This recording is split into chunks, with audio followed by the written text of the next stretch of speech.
नमस्कार, सुप्रभात. मी वैष्णवी राऊत. साम टीव्हीच्या या बातमीपत्रामध्ये आपल्या सगळ्यांचं स्वागत आहे. या बातमीपत्राच्या सुरुवातीला अतिशय महत्त्वाची बातमी आपण पाहतोय, ती म्हणजेच एसटी कर्मचाऱ्यांनंतर आता आरोग्य कर्मचाऱ्यांचाही पगार, त्यासाठी त्यांना संघर्ष करावा लागतोय. राष्ट्रीय आरोग्य अभियानाअंतर्गत कार्यरत असलेल्या 34,500 आरोग्य कर्मचाऱ्यांचा गेल्या 2 महिन्यांचा पगारच झालेला नाहीये. जानेवारीचा पगार उशिरा मिळाला तर फेब्रुवारी आणि मार्चचा पगार अजून सुद्धा मिळालेला नाहीये आणि त्यामुळे आरोग्य कर्मचाऱ्यांनी आंदोलनाचा इशारा दिलेला आहे. लाडकीमुळे राज्य सरकारच्या तिजोरीवरती भार येतोय, आर्थिक ओढाताण होतीये आणि त्यामुळेच आरोग्य कर्मचाऱ्यांचा पगार रखडल्याची चर्चा आता सुरू झाली आहे. एसटी महामंडळावरतीही अशीच वेळ आली होती, मात्र तो प्रश्न आता मार्गी लावल्यानंतर पुन्हा एकदा आरोग्य कर्मचाऱ्यांचे मात्र हाल होताना दिसत आहेत.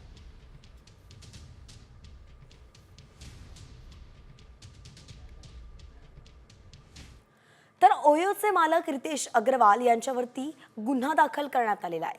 बनावट बुकिंगच्या नावाखाली ओयोनं 22 कोटींची फसवणूक केल्याचा आरोप आहे. आधी ओयोद्वारे ऑनलाईन बुक केली जात असे आणि काही काळानंतर ती बुकिंग रद्द होते, पण यासाठी जीएसटी शुल्क आकारलं जातं, जे हॉटेल मालकांना द्यावं लागतं, असा दावा जयपूरमधल्या काही हॉटेल मालकांनी केलेला आहे.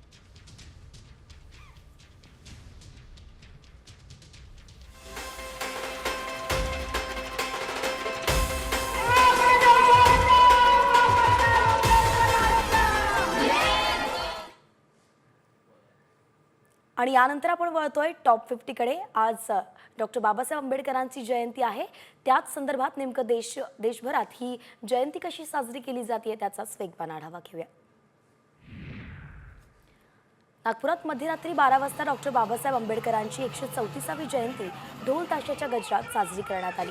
महामानवाला अभिवादन करण्यासाठी पूर्वसंध्येलाच हजारोंच्या संख्येनं भीम अनुयायी संविधान चौकात एकत्र आले होते आणि यावेळी संविधान चौकातील महामानवाच्या प्रतिमेला हार अर्पण करून अभिवादन करण्यात आले.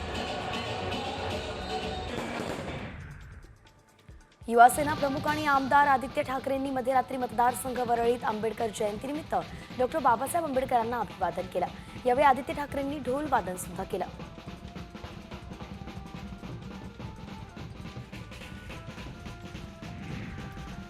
संसदेतही डॉक्टर बाबासाहेब आंबेडकरांना अभिवादन करण्यात आलं आणि यावेळी राष्ट्रपती द्रौपदी मुर्मू, पंतप्रधान नरेंद्र मोदी, विरोधी पक्षनेते राहुल गांधी शिवाय सोनिया गांधींचाही समावेश होता.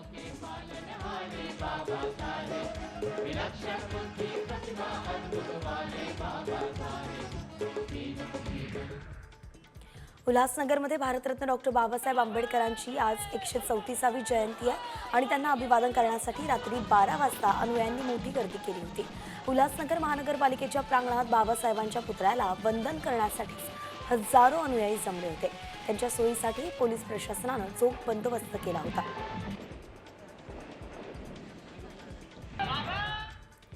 वाशी इथल्या छत्रपती शिवाजी महाराज चौकात भारतरत्न डॉक्टर बाबासाहेब आंबेडकरांचा जयंती उत्सव मध्यरात्री 12 वाजता मोठ्या उत्साहात साजरा झाला.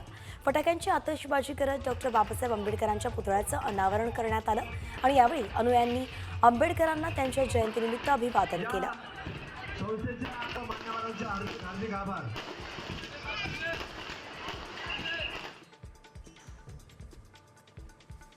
मनसे अध्यक्ष राज ठाकरेंनी ट्विट करत महामानव बाबासाहेब आंबेडकरांना अभिवादन केलेलं आहे. संयुक्त महाराष्ट्र चळवळीमध्ये बाबासाहेबांनी दिलेल्या महत्त्वपूर्ण योगदानाबद्दल राज ठाकरेंनी ट्विट केलेलं आहे.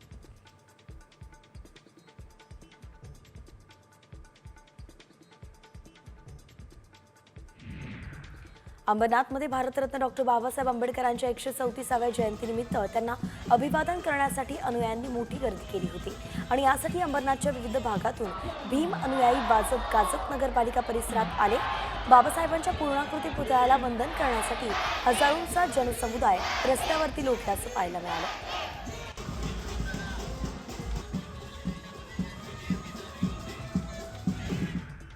महामानव भारतरत्न डॉक्टर बाबासाहेब आंबेडकरांची जयंती मोठ्या उत्साहात मनमाडमध्येही साजरी झाली.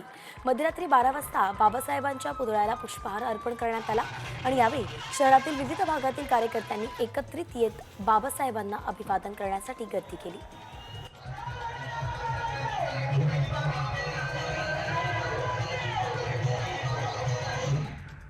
महामानव भारतरत्न डॉक्टर बाबासाहेब आंबेडकरांच्या जयंतीचा नांदेडमध्येही उत्साह दिसलाय। डॉक्टर बाबासाहेब आंबेडकरांच्या पुतळ्याला अभिवादन करण्यासाठी मध्यरात्रीपासूनच अनुयायांचा जनसागर उसळला। डॉक्टर बाबासाहेब आंबेडकर पुतळा परिसरात फटाक्यांची आतषबाजी करण्यात आली।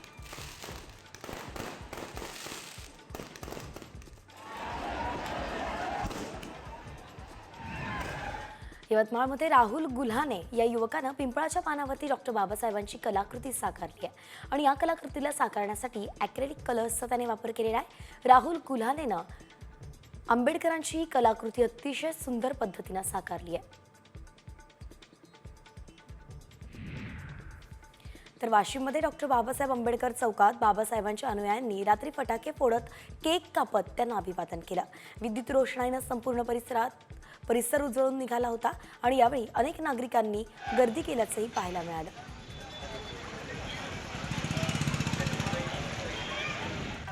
न्यूयॉर्कमध्येही डॉक्टर बाबासाहेब आंबेडकर दिन साजरा केला जातोय।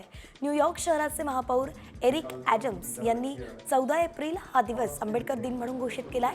न्यूयॉर्कमध्ये विविध कार्यक्रमांचं आयोजन करण्यात आलं होतं। तर केंद्रीय मंत्री रामदास आठवले सुद्धा न्यूयॉर्कमध्ये या कार्यक्रमाला उपस्थित होते। उन्होंने बड़ियां बुलंदियां छुआ पर अगवा आणि आता थेट जातोय नागपुरात। डॉक्टर बाबासाहेब आंबेडकरांच्या जयंतीनिमित्त नागपुरातील दीक्षाभूमीवरती सकाळपासूनच बाबासाहेबांच्या अनुयायांची मोठी गर्दी पाहायला मिळते। 14 ऑक्टोबर 1956ला नागपुरातल्या दीक्षाभूमीवरच बाबासाहेबांनी हिंदू धर्माचा त्याग करून बौद्ध धर्माची दीक्षा घेतली होती आणि त्यामुळे बाबासाहेबांच्या जीवनातील एक अत्यंत महत्त्वाचं स्थान म्हणून दीक्षाभूमीची ओळख आहे। दीक्षाभूमीवरचा आढावा घेतलेला आहे आमचे प्रतिनिधी पराग ढोबळे यांनी। थेट जाऊयात। महामानव डॉक्टर बाबासाहेब आंबेडकर आज यांची 134वी जयंती आहे। ती देशभरात साजरी केली जात आहे। आज आपण बघू शकतो दीक्षाभूमी परिसरामध्ये खरं तर याच ठिकाणी डॉक्टर बाबासाहेब आंबेडकर यांचं अस्थि कलश जे आहे ते ठेवण्यात आलेलं आहे आणि मोठ्या संख्येने जे आहे आजच्या दिवसानिमित्त जे आहे भीम अनुयायी जे आहे ते इथे दर्शनासाठी येत असतात। डॉक्टर बाबासाहेब आंबेडकरांचा आज 134वा वाढदिवस जन्मदिवस साजरा होत असताना जयंती साजरा होत असताना मोठ्या संख्येने जे आहे ते अनुयायी सकाळपासूनच या ठिकाणी दीक्षाभूमी येथे दर्शनासाठी येतात, गर्दी करत असतात। आजूबाजूच्या लगतच्या जिल्ह्यांमधून राज्यांमधून सुद्धा मोठ्या संख्येने जो आहे अनुयायी जे आहे ते या तुर्तास एक अतिशय मोठी बातमी आपण बघतोय। सलमान खानला पुन्हा धमकी देण्यात आलेली आहे। अभिनेता सलमान खान बॉलिवूडचा खान याला पुन्हा एकदा धमकी देण्यात आलेली आहे। एकंदरीतच आपण पाहतोय की तिसरी ती चौथी वेळ आहे लगातार जेव्हा सलमान खानला अशा प्रकारे जीवे मारण्याची धमकी मिळालेली आहे। सचिन गाड आपले प्रतिनिधी आपल्या सोबत जोडले गेले। सचिन, काय सांगाल, कुणी धमकी दिली आहे, कशी धमकी दिली आहे, सविस्तर अपडेट। आपण बघतोय की सलमान खानला काही धमक्यांचं सत्र थांबायचं नाव घेत नाही। आता पुन्हा एकदा सलमान खानला मारण्याची धमकी आलेली आहे। सलमान खानला घरात घुसून मारू, त्याची गाडी बॉम्बने उडवून देऊ अशा स्वरूपाची धमकी ही वरळीच्या वाहतूक विभागातील मुख्यालयाला आलेली आहे आणि आता पोलिसांनी चौकशीला देखील सुरुवात केलेली आहे। आपल्याला माहिती आहे की सलमान खान हा लॉरेन्स बिश्नोई गँगच्या टार्गेटवर राहिलेला आहे। त्याच्या घरावरती देखील त्यांनी गोळीबार केला होता। त्याच्या पनवेल येथील फार्म हाऊसवरती देखील त्यांनी रेकी करून तिथे देखील सलमानवरती हल्ला करण्याचा त्यांचा प्रयत्न होता आणि आता आपण बघतोय की पुन्हा एकदा नव्याने सलमान खानला धमकी आलेली आहे आणि यामध्ये देखील लॉरेन्स बिश्नोई गँग असण्याची शक्यता ही वर्तवली जाते। सचिन, यामध्ये पोलिसांकडून काही प्रतिक्रिया आलेली आहे का? वरळीच्या वाहतूक मुख्यालयाला हा कॉल आलेला आहे आणि त्यानंतर गुन्हा दाखल करण्याची प्रक्रिया सध्या सुरू आहे। त्यासोबतच या धमकी मागे नेमका कोणाचा हात आहे, लॉरेन्स बिश्नोईचा गँग आहे का, या सगळ्या अनुषंगाने सध्या पोलिसांनी तपासाला सुरुवात केली आणि या संदर्भात सलमानला माहिती मिळाली आहे का? तिकडून काही प्रतिक्रिया येताना दिसते का?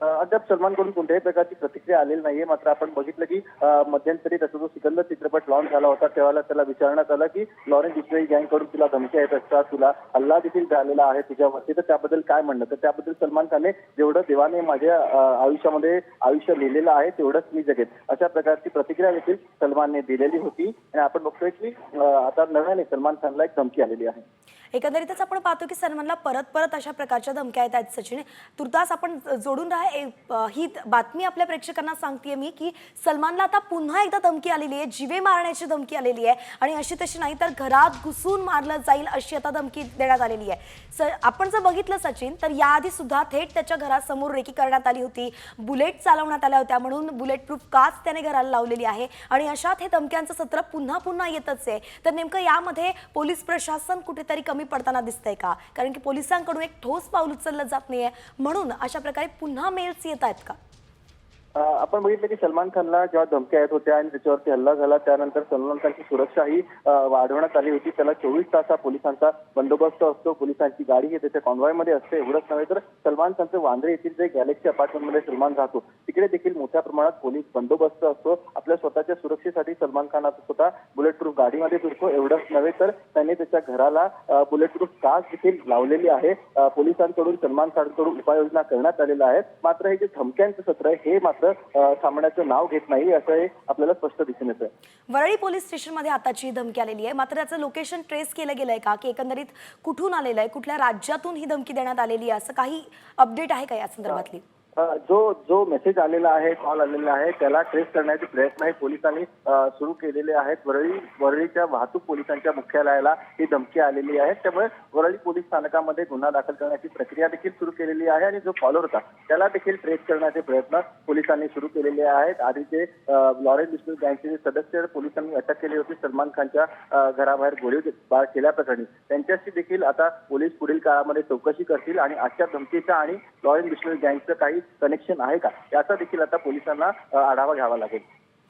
सचिन, आपण जोडून राहा. तुर्तास मी प्रेक्षकांना पुन्हा एकदा ही महत्त्वाची बातमी सांगते, ती म्हणजेच बॉलिवूडचा अभिनेता सलमान खानला पुन्हा धमकी आलेली आहे. गेल्या अनेक वर्षांपासून खरं तर सलमान खान आणि बिश्नोई गँगच्या रडावरती तो आहे आणि गेल्या अनेक महिन्यांपासून अभिनेत्याला धमकी येत असताना दिसतीये. हे धमकीचं सत्र सुरूच आहे आणि त्यामुळे त्याच्या सुरक्षेत सुद्धा वाढ करण्यात आलेली आहे. पण त्यानंतर सुद्धा सलमानला आता पुन्हा जीवे मारण्याची धमकी मिळालेली आहे. सलमान खानला सतत मिळत असलेल्या या धमक्यांमुळे कुटुंबीय आणि चाहते सुद्धा चिंतेत आहेत. स्वतःच्या सुरक्षेसाठी स्वतः सलमान खान यानं बुलेट प्रूफ कार सुद्धा खरेदी केलेली आहे. विशेष त्याने बॉडीगार्ड सुद्धा ठेवलेले आहेत. मात्र असं असताना सुद्धा आपल्या जीवाला धोका आहे आणि 24 तास या धोक्यातच सलमान वावरताना दिसतोय. अशात पुन्हा एकदा ही धमकी आलेली आहे. सचिन, आपण जर बघितलं तर बिश्नोई गँगचं नाव यामध्ये सातत्यानं पुढे येत आहे आणि खरं तर जेव्हा जेव्हा अशी धमकी दिली गेली त्यानंतर बिश्नोई गँगचं कुणीतरी पुढे आलं आणि त्यांनी स्वतः सांगितलं की हो, आम्हीच अशा प्रकारे ही धमकी दिलेली आहे. तर याआधी जेव्हा हल्ला झाला होता तेव्हा काही आरोपींना कारवाई करण्यात आलेली होती. त्यांच्याशी असा काही संबंध असल्याचं बोललं जात आहे का? आता कुणाचं नाव समोर येत आहे का? अद्याप या संपूर्ण प्रकरणामध्ये कोणतंही नाव समोर आलेलं नाहीये. धमकीचा एक कॉल हा वाहतूक पोलिसांच्या नियंत्रण कक्षाला आलेला आहे आणि नेमका हा कॉल कोणी केला, काय त्याच्या मागे उद्देश होता, लॉरेन्स बिस्मिल गँगची कनेक्शन आहे का, या सगळ्याची पोलीस आता पडताळणी करतायत. सध्या वरळी पोलीस ठाण्यामध्ये गुन्हा दाखल करण्याची प्रक्रिया सध्या सुरू आहे आणि वरळी पोलीस असतील किंवा मग मुंबई गुन्हे शाखा असेल. नक्कीच, म्हणजे सचिन आपण पाहतोय की अजून ही अपडेट समोर आली नाहीये. कारवाई तर केली जातेय आणि तपास केला जातोय. या तपासातून काय पुढे येतं याची अपडेट आपल्याकडून घेत राहू. तुर्तास धन्यवाद. अगदी सविस्तर अपडेट आपण दिली आहे.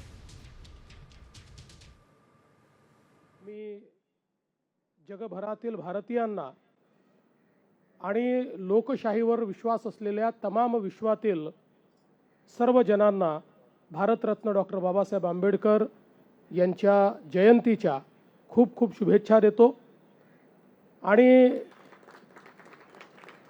आपल्या सर्वांना माहिती आहे की जगाच्या पाठीवर भारतरत्न डॉक्टर बाबासाहेब आंबेडकरांची जयंती ही केवळ भारतात नाही तर जगातल्या विविध देशांमध्ये देखील साजरी केली जाते आणि तोच उत्साह आपल्याला जगभरामध्ये पाहायला मिळतो.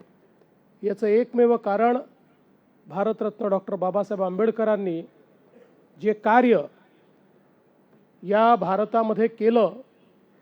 आज एक संघ भारत आपण बघतो आहे, एक युनायटेड अशा प्रकारचा भारत आपण बघतो आहे.